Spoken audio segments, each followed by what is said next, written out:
And you are still with us here on Joint Caucus. My name is Evans Mensah, and with me are Nana Kofi Opondamwa, a member NPP Communications Team, and the NDC's women organizer. That's Anita De Souza. I want to give you the quick final word on the subject of the battle of Nana Konedu's inability to make the final cut.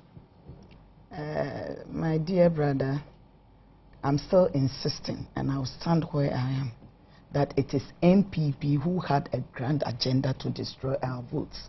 But God being on our side, it has failed. Because it's very surprising to see Sir John, Nana Komia, and NPP supporters and their communicators calling for UEC to change their decision.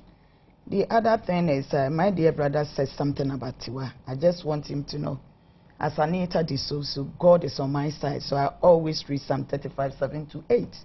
I have never ever killed or run over anybody, but it is rather their candidate Nana Akufo-Addo who said, this shows that they were having an agenda, but they did not succeed. Secondly, we want a leader who is peaceful. We don't want a leader who said that at all cost or all die be die. And that leader is President John Mahama. He is the one that we are going to vote for. Lastly, having a meeting with the Rawlinses, you have forgotten of the evil or bad things that you did to him and the family. We are also his children. When Akufo-Addo went to him, Rawlins said, I'm not going to call you a short man again. Were they bold enough to tell Rawlins that we are also sorry for the evil things that we have done to you? Like what? Past? They didn't say that. Like what? So I want to now shift. They did not say that. I want to now shift into, and I'll start with you.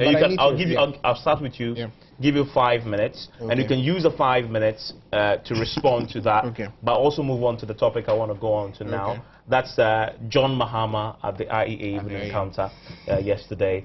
First, give me your impressions about it, and did he answer the questions that were asked? And did he really address the key policy issues of key concern to most Ghanaians, indeed, who will be voting in the elections? We have 10 minutes to wrap up on this. You have 5 minutes. Right. And then Madam De Souza will also have 5 minutes. First of all, let me address Madam De Souza on something. I mentioned the Tiwa, but I never said anything about her. Let's get that point clear. I think that the debate on the Tiwa is out there in the public domain, and the events that happened in the Tiwa are public knowledge. I never said anything about Madam Anita De Souza's involvement or anything at all in the Tiwa. So let's get that point straight. But going to the issue of President Mahama's IEA performance, I think that... He impressed you? No. Why? I think it was hollow. Why do you say that? The substance was lacking. It was a rereading of the NDC manifesto. And you see, again, I understand. But you didn't expect him to deviate from that. I'm coming. I understand the challenge that they've had as a political party, because if you remember, when IEA first came up, we had a host of their propagandists come out to tell us that IEA has sacrificed their integrity on behalf of the NPP, and IEA is not a credible organization. And so it was very surprising, first of all, having had to make that turnaround. And that was the most embarrassing thing that happened to them. And so going onto that platform, I believe that President John Mahama had that block on him. He had that, he was already tainted to be standing on a platform that his party had gone ahead to debate. I remember an article, and I believe you saw it, that was written, which took each and every single member of the IEA board and addressed them one by one, showing their biases towards the NPP, their supposed biases towards the NPP. What then happened for the NDC all of a sudden? Today they acknowledge it was an important platform, no problem. But you see, there's a fundamental challenge that the NDC is trying to deal with. That is why they are now seeking all these platforms.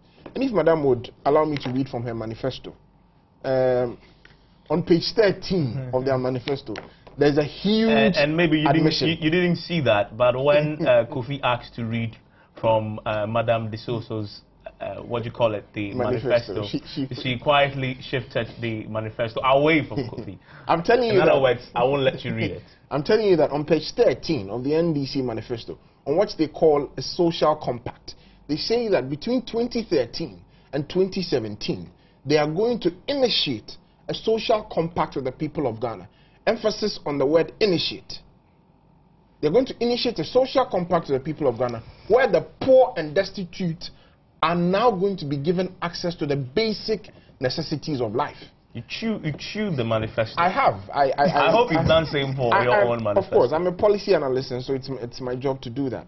Now, what you realize is that when you go back to 2008 manifesto of the NDC under something called preamble, the main goal of the 2008 manifesto of the NDC was to provide access to the necessities of life for the poor in Ghana. Come to 2012. You have 2 minutes on this. What they are saying is that they are going to initiate the process, which is an admission of a failure. Having admitted in their manifesto that they have failed to deliver on the promises that they made to the people of Ghana, they are now looking for every avenue possible to go and try to let the people of Ghana know that, yes, we have failed, but at least we are trying. Are you saying that's what Mahama did yesterday? That is what he did. And I'm saying that it is based on a foundation.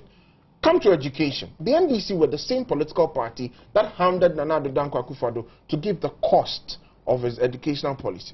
Integrity comes with some element of consistency, which means that if what is good for the goose is good for the gander. If you ask me these questions, why wasn't President John Dramani Mahama able to give any indication of the cost of the many promises that he listed yesterday? Why was he not able to give? Because you see, as we speak now, on 12th of April 2012, President Mahama said he's going to build 200 schools at a cost of $250 million.